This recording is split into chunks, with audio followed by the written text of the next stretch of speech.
Centenary Bank, our bank.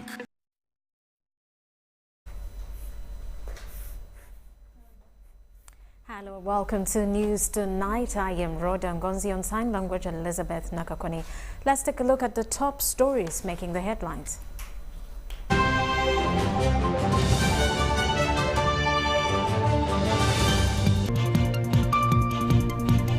Bail or no bail, Parliament demands for explanations for arbitrary rearrest of 2 MPs.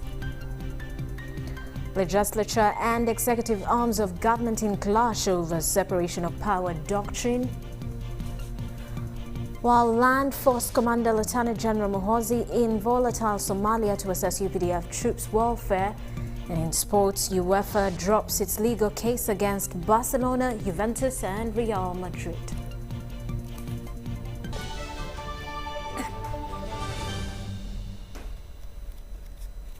Hello, once more we will dig into it. Parliament has demanded for an explanation on the rearrest of 2 legislators who had been granted bail by the High Court in Masaka.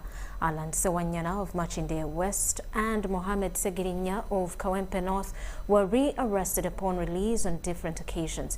The Speaker of Parliament, Jacob Oulanyah, has challenged technical people in government to avoid working in isolation, especially on matters of national concern. Susan Nawonga has more. The first procedure you used to summon them through the office of the Speaker, what was strange this time round? That it was imperative that you had to kidnap the members of Parliament. Alan Sewanyana of Machinde West and Mohamed Segirinya of Kawempe North are currently battling murder cases at Masaka High Court. This resulted from recent unlawful activities of machete wielding men in Greater Masaka region. The duo had secured bail only to be rearrested upon release, attracting more alarms than whispers among fellow legislators.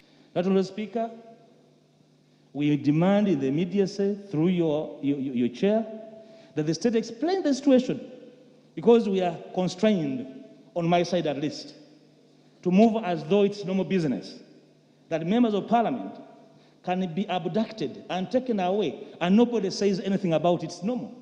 These concerns were raised when the House sitting was convened on Tuesday. Opposition-leaning members of Parliament sought answers from government as to why the 2 were rearrested. In his motion, Chairman suspend this sitting until our colleagues have been freed who were kidnapped by people who were dressed like thugs.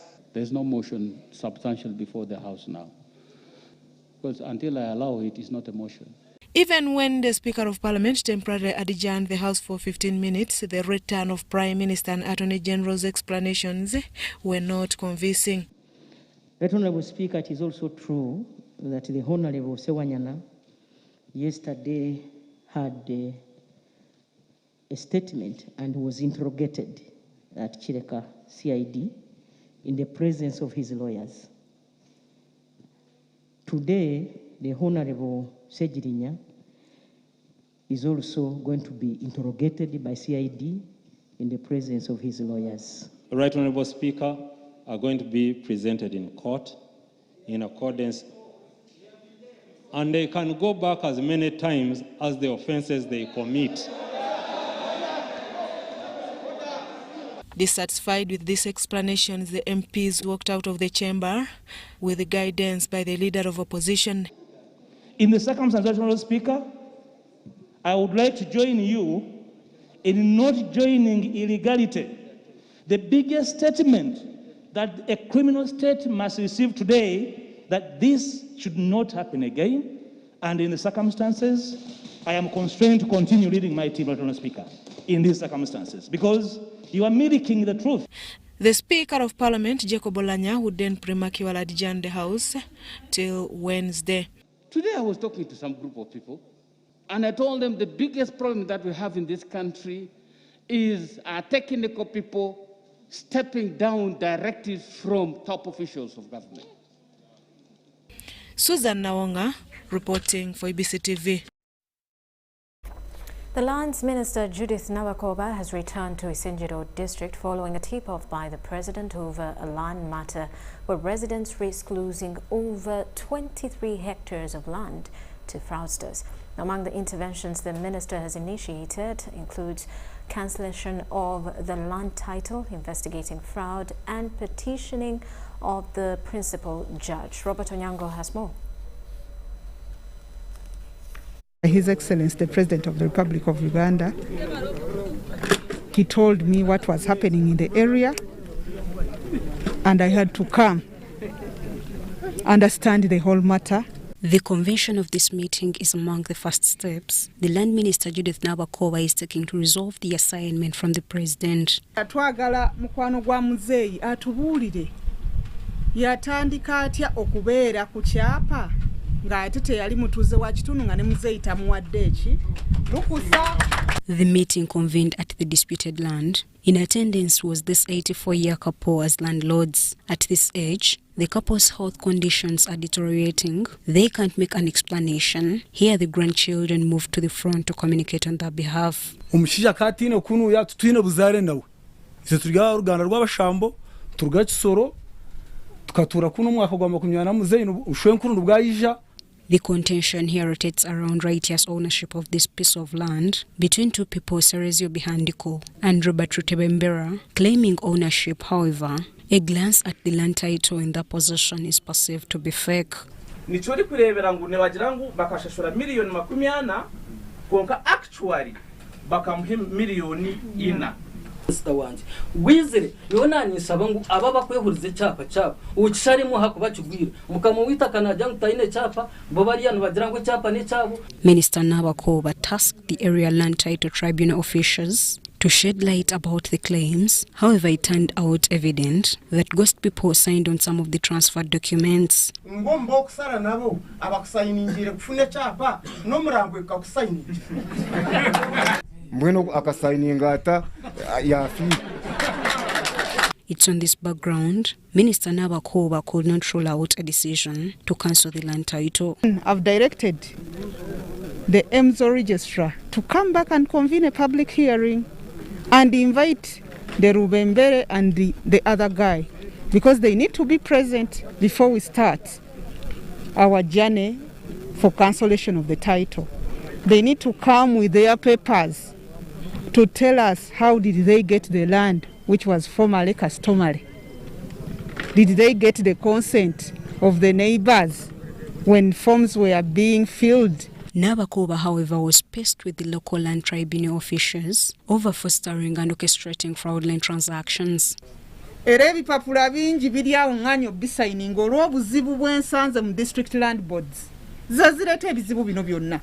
Tebatuuka ku siini, tebatuukayo kulaba kikigenda maaso, ne batandika okujjuza tekuliiko bakayana, tekuliiko bantu. Kati bano abataano byali bisolo, tekuliiko bantu. Ne tusayiningisa n'abafudde azifa abaliko bo babalazeewa miti. Kati byebyo bintu byetunuye noga kino kiki naye nga bikolebwa district land board ne area land committee. Both tenants and local leaders believe this is a relief offered. God mafias in the country that have the upper hand from other government officials, whether connected or what, I will not allow anybody to come in the district and steal people's land or grab people's land. Officers of the RDC, I'll pray that sometimes they are consulted on some affairs, because we all come when the matter has worsened. The contested land is approximately 23 hectares, located in Chiola village, Kagamba Seli, Singora district, and has been pending since the early 2000s. Shaidat Nasaku, Robert Onyango, UBC News. Now, the commander of Lands Forces, Lieutenant General Muhoozi Kainerugaba, has visited Ugandan troops serving under the African Union mission in Somalia to assess their welfare and commend them for their contribution to the peace support operation. Lieutenant General Kainerugaba was in Somalia from the 23rd to the 27th of September, where he interacted with the Ugandan troops involved in the ongoing operations to degrade Al-Shabaab and restore peace and stability in the country. During his 5-day working visit, Lieutenant General Muhoozi Kainerugaba paid a courtesy call on the President of Somalia, His Excellency Muhammad Abdullahi Muhammad Farmajo, and the Prime Minister, His Excellency Muhammad Hussein Robo. He also met with the AMISOM military leadership and visited various forward operating bases where he interacted with Ugandan troops at the front line. On arrival, the Commander Land Forces inspected a guard of honor mounted by the Ugandan AMISOM troops and later held a closed-door meeting with senior Ugandan military officers who included the Ugandan Contingent Commander Brigadier General Don William Nabasa and Major General Joseph Kidega, Uganda's defense advisor in Somalia.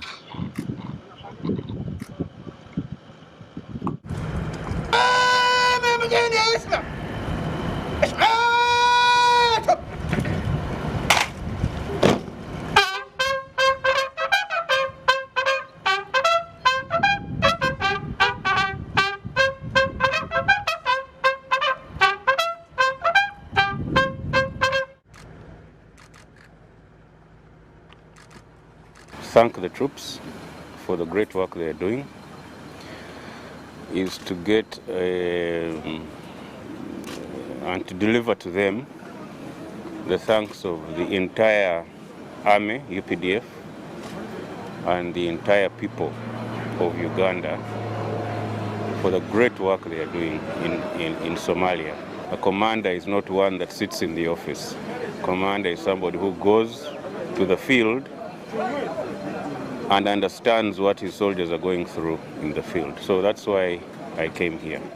Lieutenant General Kainerugaba visited Ugandan troops in Abriska, Sirijali, Balawe, and Baledogli, where he urged them to maintain a high level of discipline, professionalism, and good working relations with the local communities.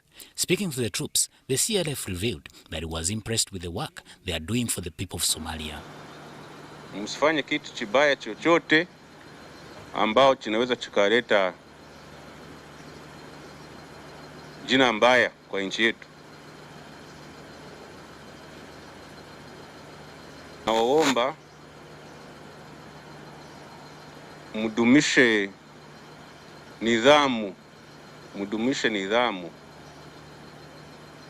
ikuwe hali ya juu sana. Msiwafanyie jambo mbaya yoyote.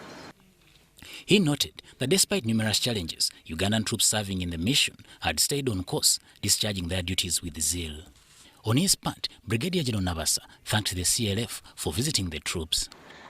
And find time to talk to your troops in the mission area. It's very encouraging, it's morale boosting, and will make our work very easy.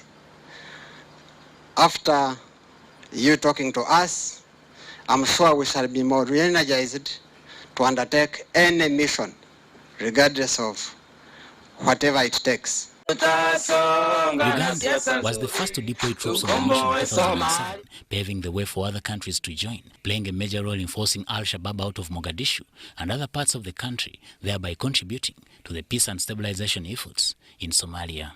Samuel Senono, UBC News.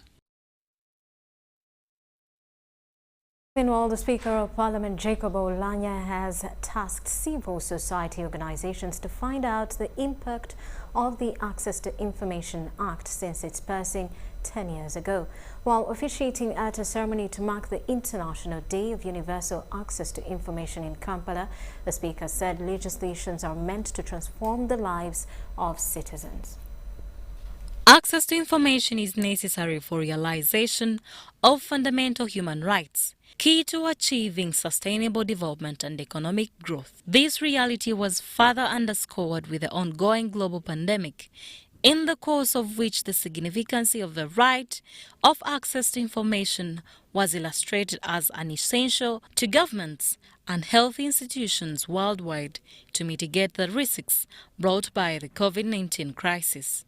In Uganda, since the Access to Information Act was passed into law in 2005 and the regulations in 2011, implementation has faced challenges, according to Gilbert Sendugwa, the Executive Director, African Freedom of Information Center. Public access to information will make the road to recovery from the effects of the COVID-19 less longer and less painful.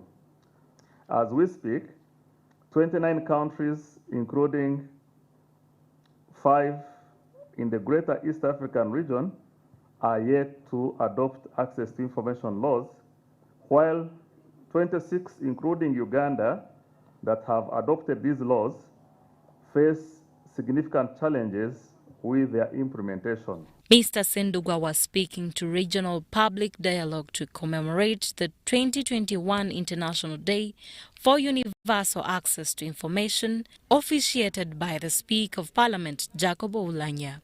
Oulanya called for a post-legislative scrutiny of the law to check its relevancy to the public. Section 3 of our law says promotion of effective and efficient government. Forget about the rest because they don't make sense to me. Effective and efficient. For what purpose? Effective and efficient in terms of public service delivery to the people. That's my understanding. So if we are to do a post-legislative scrutiny of this particular law, what would the ordinary person say about this law? Of what benefit has it been to the ordinary person? Please do that research, you people in the civil society organization, and tell me, because I want to know. Oulanya says legislations are meant to impact on development of the people. The Minister of State for Information Technology, Joyce Nabosa Sebugwao, urged the public to make use of information centers established by government. The Minister of ICT and National Guidance instituted the Information Access Center and the Government Citizen Interaction Center, which have continued to promote access to information to the public.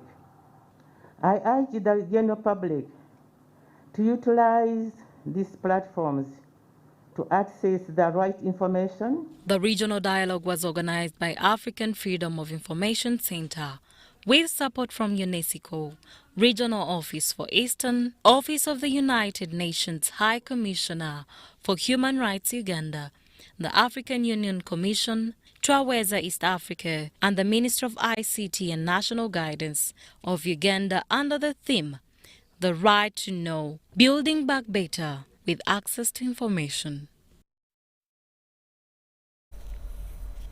Now, President Yoweri Museveni, who is also the national chairman of the National Resistance Movement, NRM, has today chaired a meeting of the NRM Parliamentary Caucus deliberating on matters of national interest. According to the NRM Chief Whip, Thomas Tayebwa, they hope to discuss matters of importance and decide resolutions that will make the country secure. Following the closed meeting, President Yoweri Museveni guided that the members of Parliament go and consult on various issues before another meeting in 2 weeks.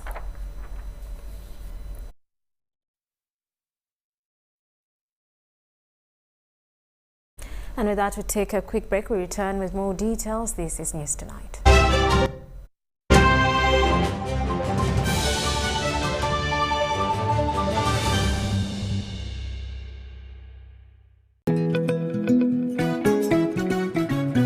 My home, I smile when I think of you, Uganda. My home,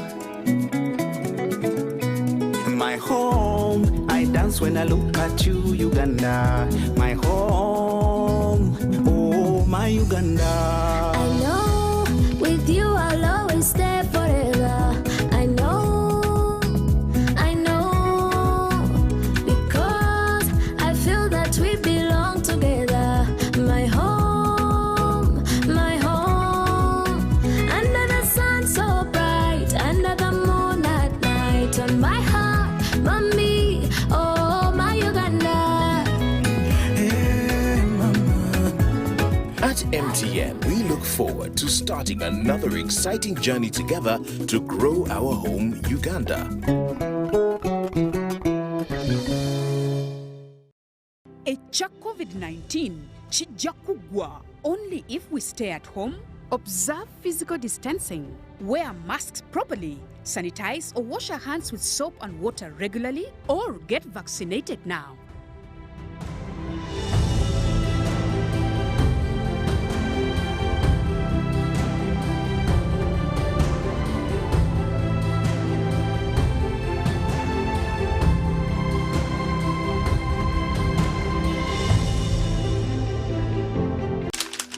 You know, you could just buy a new smartphone from anywhere in Uganda. Dial *175 *94 hash to activate their 100% double data bonus offer on weekly or monthly bundles for 3 months. Better yet, you automatically receive free 1 GB valid for 30 days. You are hooked already, aren't you?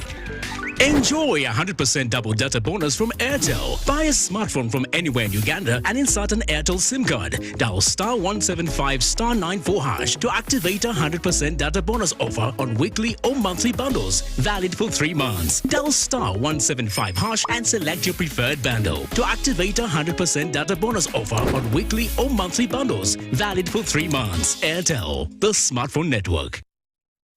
Getting GoTV was the best decision James has ever made.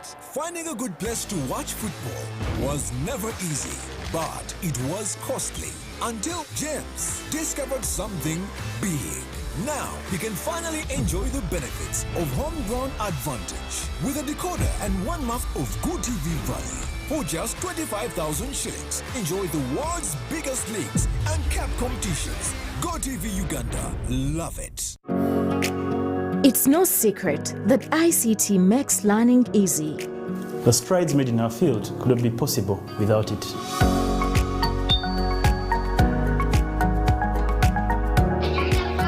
And now we can watch our favorite show. My radio is my best friend. UCC provides an enabling regulatory environment and policy guidance for healthy competition.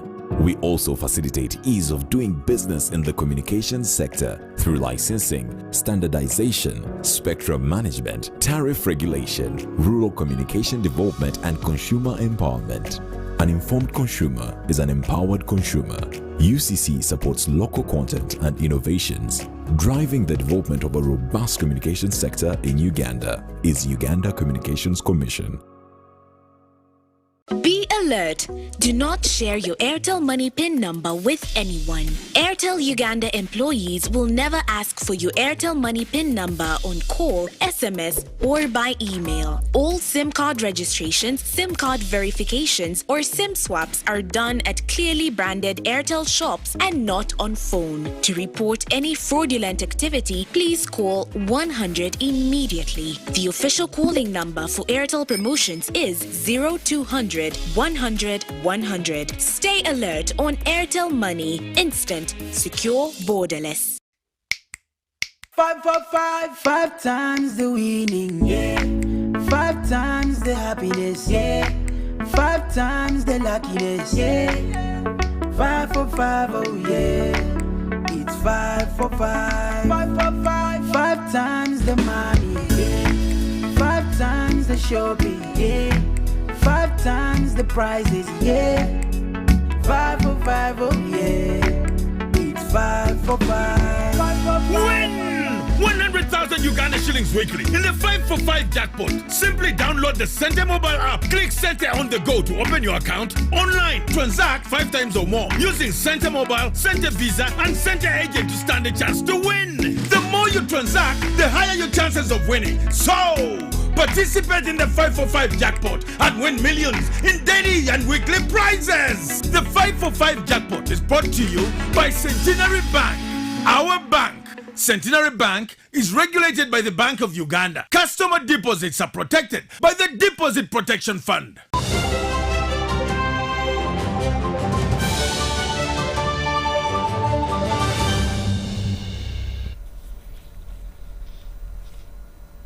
Welcome back. You are still watching Eastern Tonight's 9 Business News as both private and public stakeholders of the National Social Security Fund, NSSF, wait for the passing of the NSSF Amendments Bill of 2019.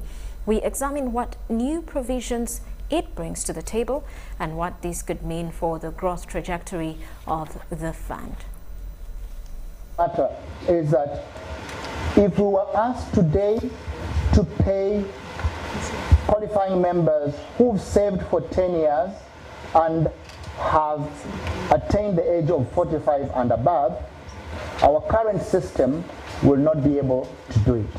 Passed by Parliament in February 2021, now awaiting assent by the President to become a law.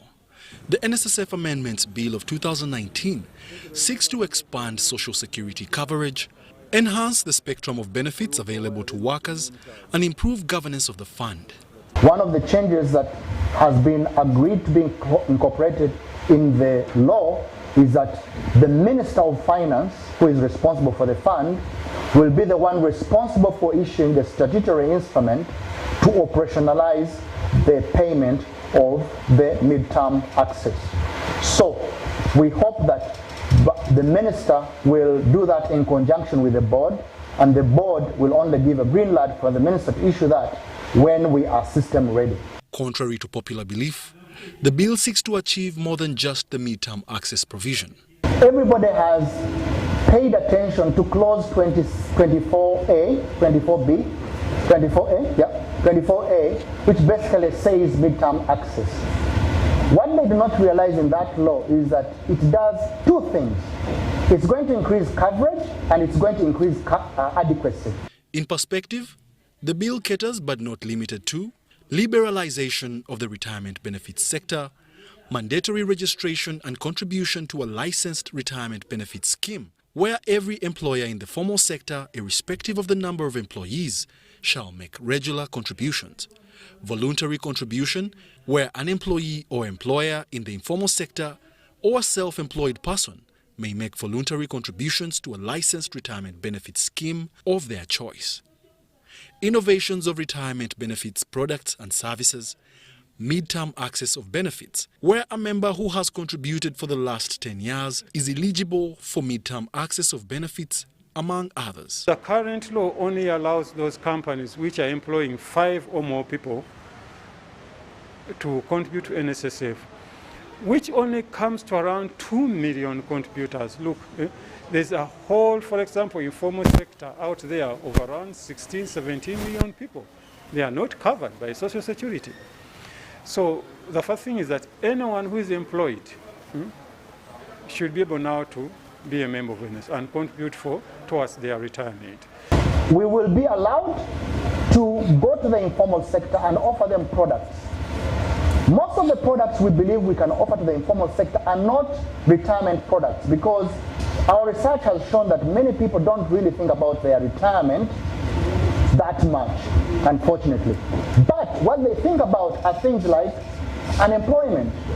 This act shall come into force on a date appointed by the Minister by statutory instrument, and different dates may be appointed for the commencement of different provisions. Wadulo Makanold, UBC News. Well, with that, let's take a look at the top stories for the night.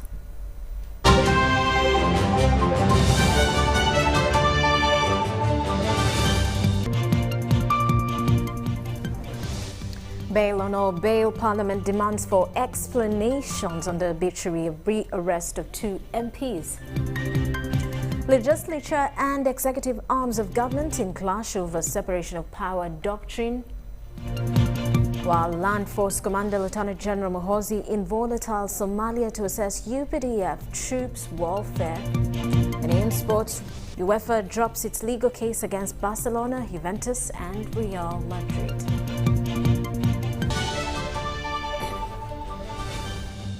Brought to you by... Participate in the 545 jackpot and win millions in daily and weekly prizes. The 545 jackpot is brought to you by Centenary Bank, our bank. Well, that does it for News Tonight for now. We do return at 10 o'clock with more details. Elizabeth Nakakoni on sign language. I am Rhoda Ngonzi. For now, we'll leave you with a weather update with Molen Kenyana. Yes, a very warm welcome. It is the part where we give you a weather report here in UBC. My name is Molen Kenyana, and I can tell you we still have rainy conditions across most areas within the country, although we are likely to have a reduction by tomorrow, but we will see that in our forecast, which will come in just a bit. First, let's take a look at our 24-hour report. We did have rains across Masaka, and they were reporting a total of 17.5 millimeters. Budud at 8.6. We also had a total of 8 millimeters. That was across Jinja.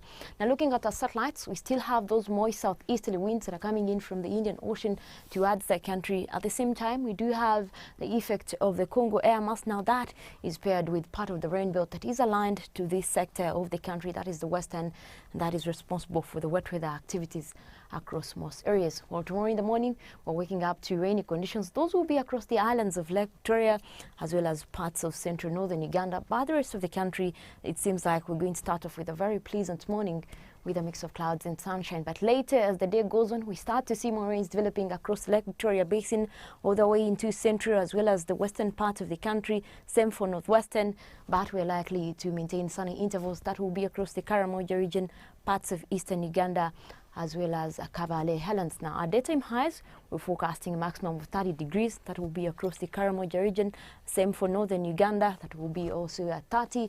Kampala, you'll be at 28, and we're forecasting a maximum of 24 degrees centigrade. That will be across Kabale Highlands. Now, some of the cities we have for you across the world, we're forecasting sunny intervals across Nairobi with a temperature of temperatures going up to 27. That will be in the afternoon. We do have sunny conditions still across Dubai. Very hot weather is forecast at 40 degrees centigrade. Also likely to have rains for Paris, and London is expected to have sunny intervals. And with that, we come to the end of tonight's weather report. Thank you very much for keeping us company. My name is Marlene Kenyana. Have a good night.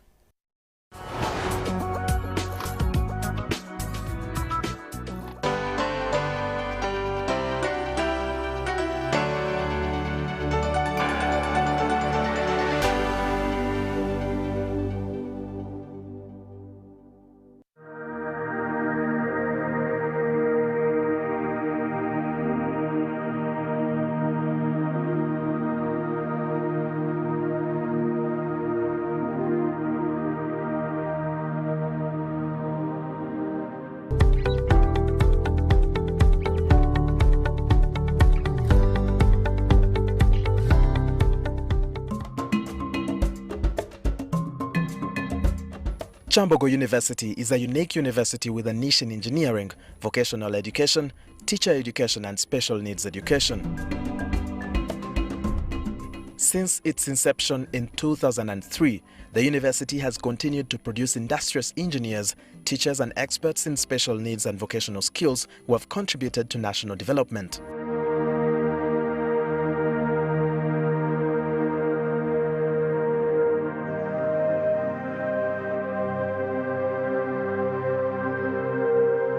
My name is Katunka Rwacha. I'm the Vice Chancellor at Chambogo University since 2017. And I want to give you a brief about Chambogo University. The university started in 2003 by an act of parliament. And it was a merger of three pre-existing institutions. One was the Institute for Teacher Education, ITEC. Another one was UPK, Uganda Polytechnic Chambogo. And another one was UNISE, Uganda National Institute for Special Needs Education. These were institutions that existed on Chambogo Hill for many years, dating back to the 1940s and 50s. And so that gives you the niche areas of Chambogo University, being, as it started, with education, largely teacher education, then engineering and science, and then special needs education. And along the way, a number of other faculties were added, including SOME, that is business studies, vocational education, and arts and social sciences. So it's now a large university with over 30,000 students and over 1,000 workers. And the mission or the goal of the university, the purpose why Chambogo University was started was to expand access to higher education in this country, and particularly with teacher education and science and engineering. And it was also started around Kampala so that they could increase the number of students coming in to learn, with the hope that other institutions would be started in other areas where higher education will be provided.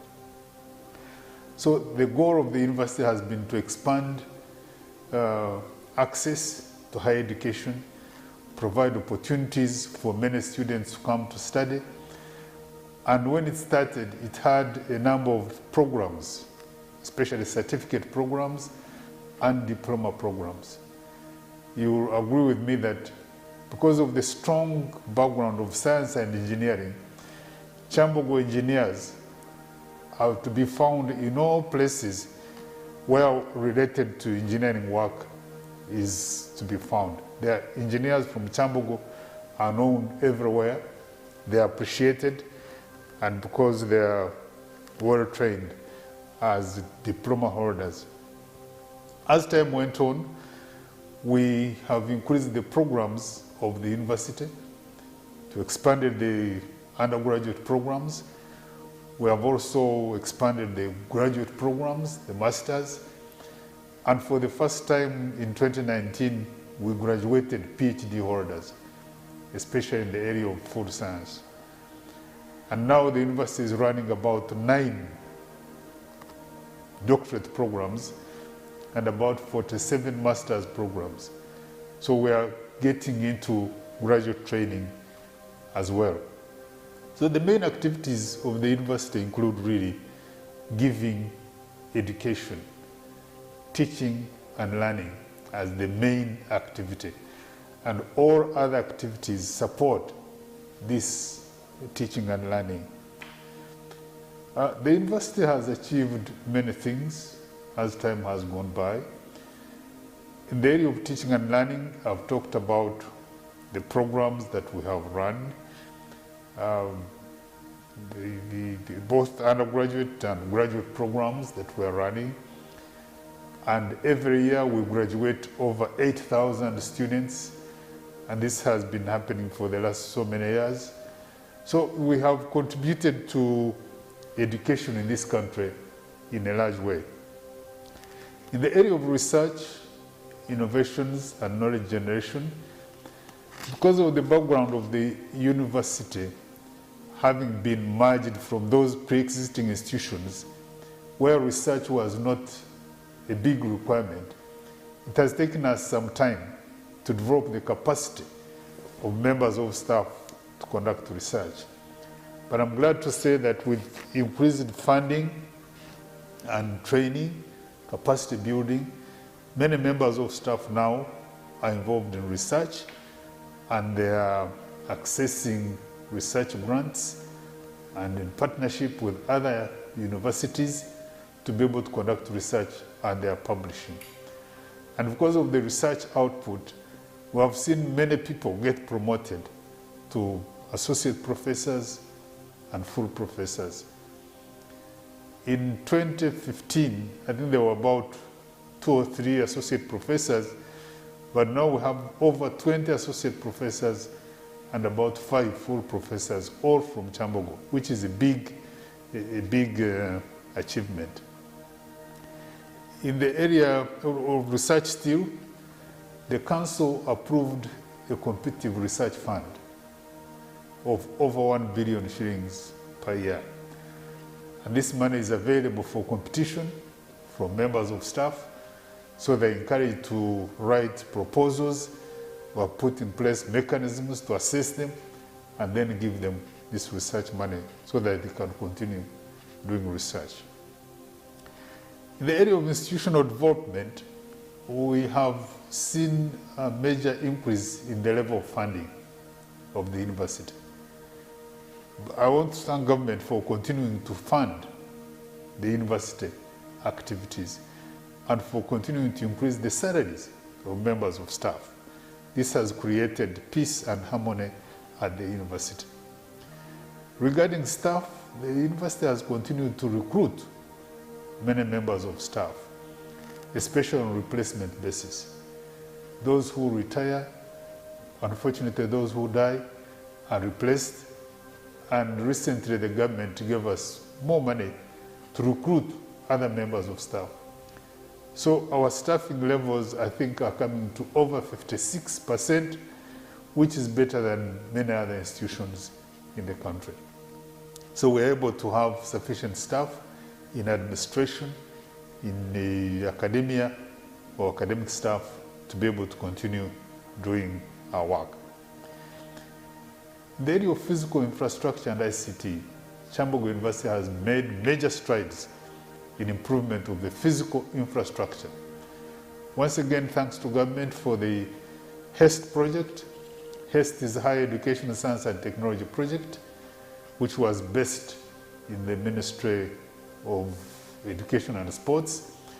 And through that project, a number of facilities were put up in Kyambogo, including lecture facilities through the central teaching facility, the renovation of engineering laboratories, and building new labs for engineering and architecture, the multi-purpose science complex, and also technical teacher education complex, and a number of other structures, which have improved the way Kyambogo University looks.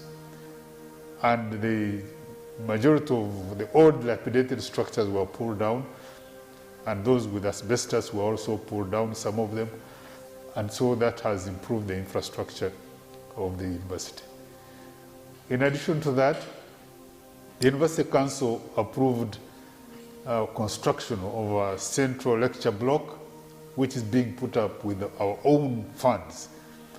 Once completed, that structure will accommodate about 4,000 students in a single sitting, and it will cost the university close to 15 billion shillings. We have completed the first phase, and we are now in the final phase, and we will continue to urge the government to continue supporting our capital development efforts.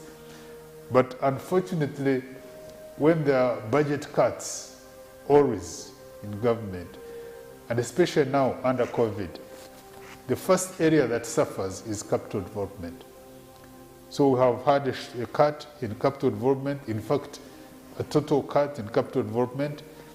We are continuing to discuss with government and seeing how best we can go on this. But that central lecture block is a major construction, and it will improve our facilities. Another area we have performed well is the renovation of roads, or construction of new roads. We have constructed, I think, 2 new roads and connected the gates, the main gate and the one on the Banda side, with a modern road, with improved lighting facility to improve the security of the place, especially for students who may want to walk in the night. So we have made some improvement in the area of road network and the infrastructures. In the ICT, Kyambogo University is the leader in provision of ICT solutions in higher education. We have had our systems working. The whole campus is a hotspot. We have systems managing financing, managing human records, managing teaching and learning, and these are upgraded from time to time by our Directorate of ICT. And many other universities have come to benchmark from Kyambogo how this has been done. Another area we have been tackling is strategic marketing, trying to market the university through partnerships. And Kyambogo University remains attractive to many international organizations, especially related to teaching and science and engineering.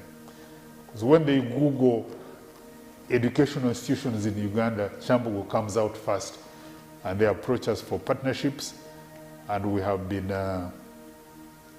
getting into MOUs with them. Many universities in Norway, in Sweden, in America, because Kyambogo University staff have been found to be willing to collaborate and to write proposals with them to be able to conduct research. We have also been involved in a number of corporate social responsibility activities, and the recent one was when our biomedical engineering students were repairing equipment, scientific equipment, medical equipment in hospitals in the whole country. They were in Jinja, they were in Mbarara, they were in Soroti. I think the recent one was in Soroti, where they did a commendable job repairing all the equipment, most of the equipment in the hospital, to make sure that the equipment can continue servicing the community. We were also able to visit and interact with the young girl who produced Siamese twins, and they were separated in the hospital. So we provided some medical equipment and facilities to the university, to Soroti Hospital, in order to be able to appreciate what they're doing. So all in all, also because we've been developing policies in the university, policies that make sure that there is stability and peace in the institution. Policies like human resource management policies, financial management policies, strategic plans, a policy on outsourcing catering services. So with all this, the university has been stable for a number of years. When we came in, the university was in turmoil, but through the years and through correct policies and administrative approaches, the university is now stable and running properly. Needless to say, like all other institutions, we have a number of challenges, one of them being funding, because most of our money comes from payments of tuition fees. And there's a limit to how much you can continue increasing tuition fees.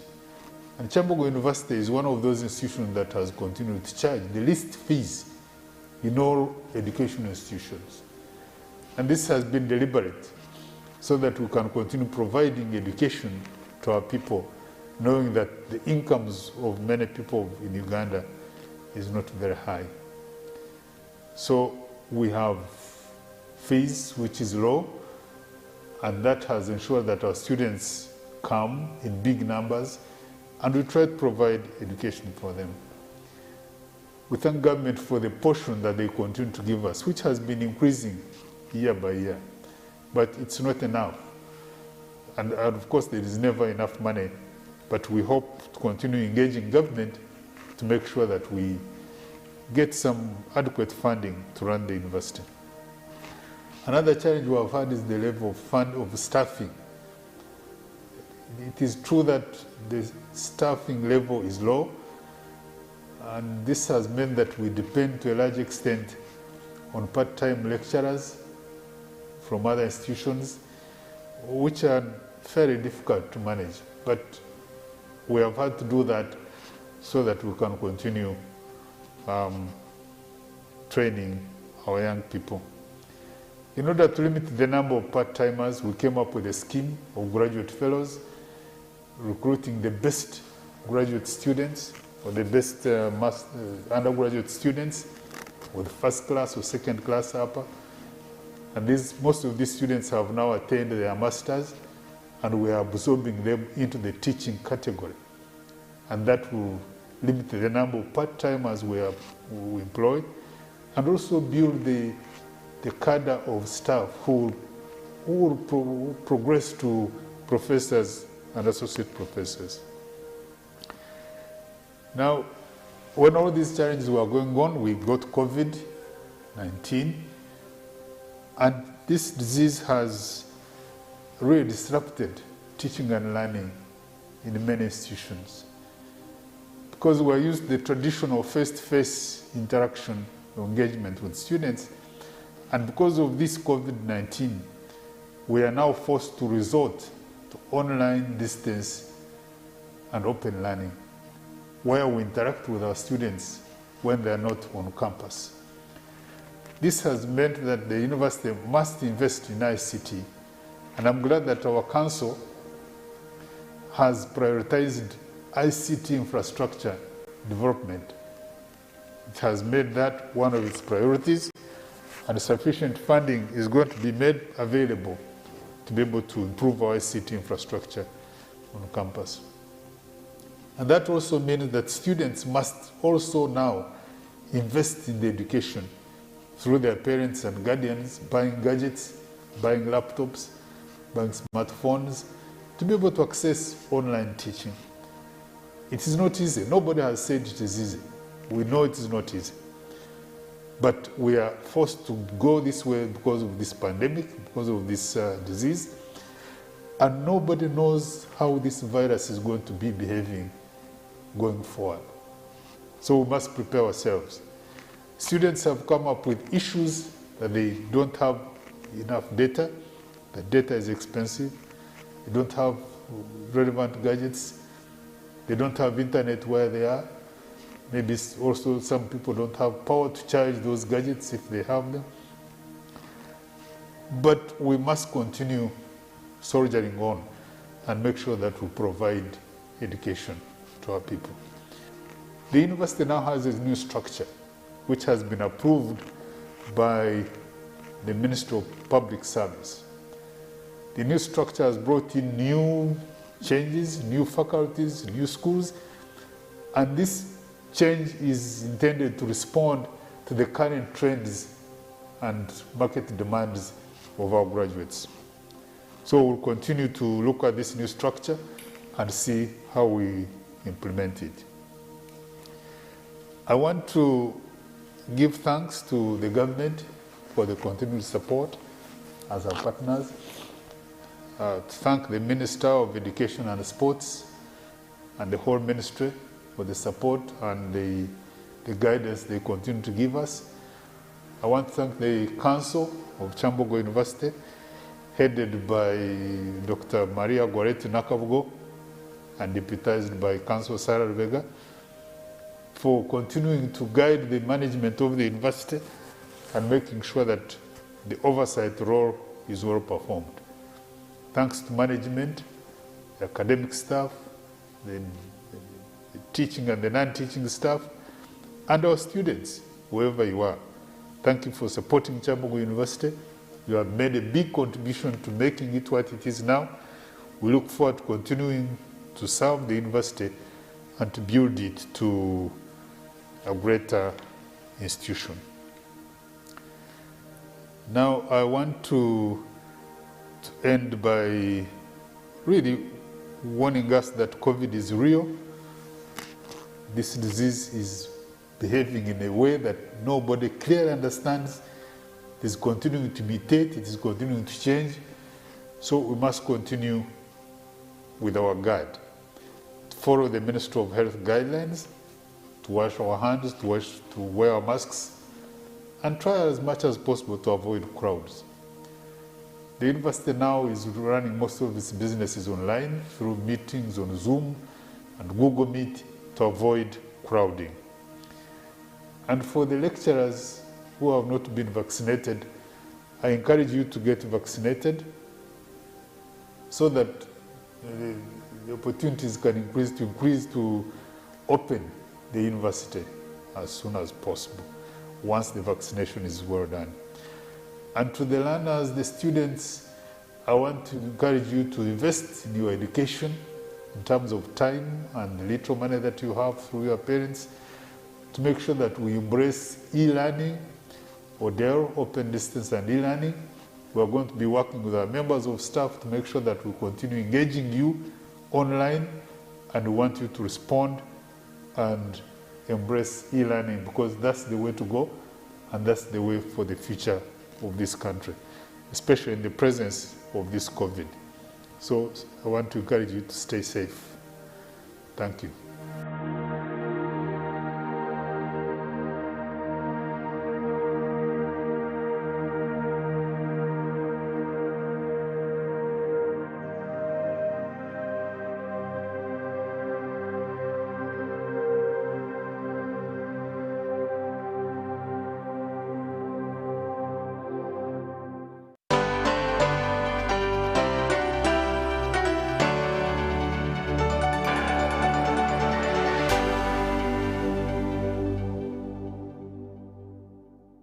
Echa COVID-19 chijja kugwa only if we stay at home, observe physical distancing, wear masks properly, sanitize or wash our hands with soap and water regularly, or get vaccinated now.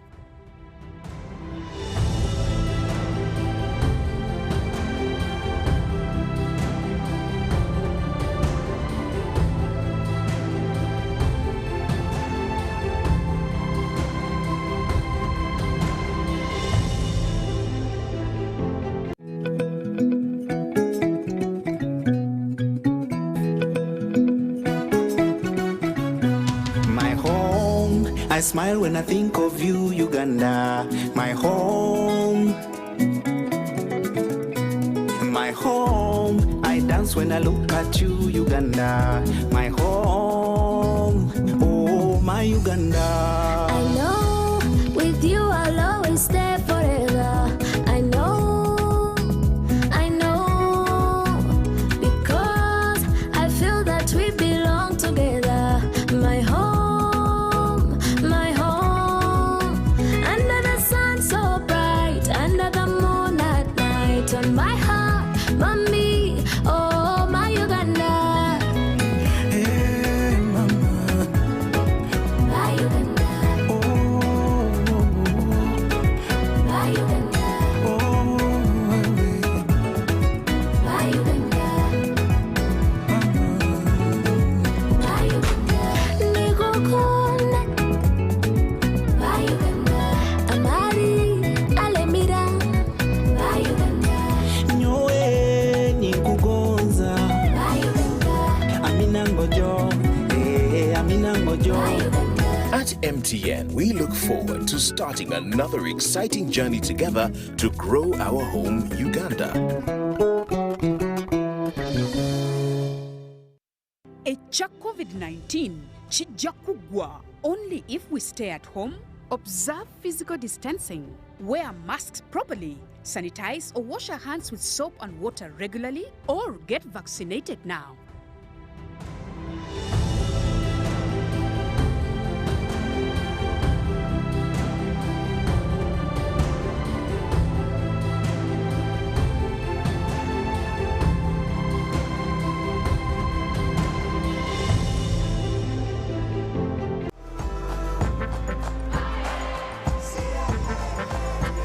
Uganda, today is a great day to work towards your dreams. Dial *185 *7# and select savings to save as low as 500 Ugandan shillings on regular savings or 250,000 Ugandan shillings for fixed deposits.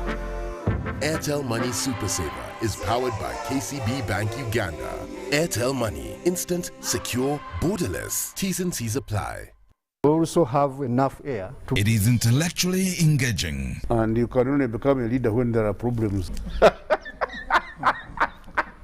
I like that.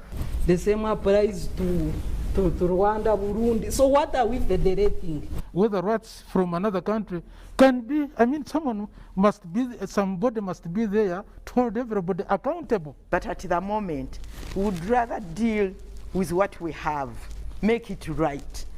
First of all, we as elites of Uganda, we have made Museveni the issue. I can tell Museveni is not the problem of Uganda. The problems of Uganda are much deeper. We can change the next 20 presidents and we'll still be this roundabout. Deeply incisive. The different political forces that we have in the country, we don't seem to really have achieved that minimum political consensus over certain things. Authentically symbolic and insightful. Behind the Headlines, every Wednesday at 10 p.m. with Charles Odong Thor. All on your public broadcaster, UBC, inspiring Uganda.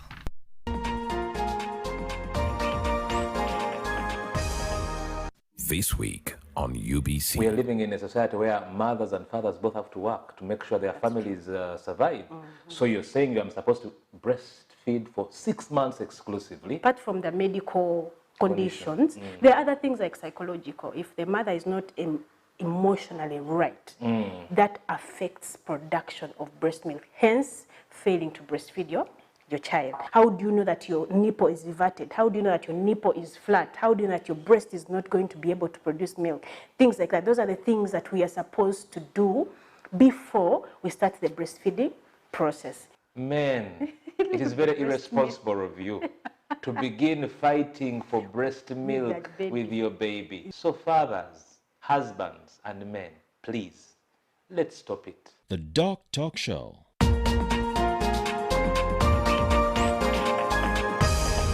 This weekend on UBC. The recent fascination of African art has not left Kampala without expression and color.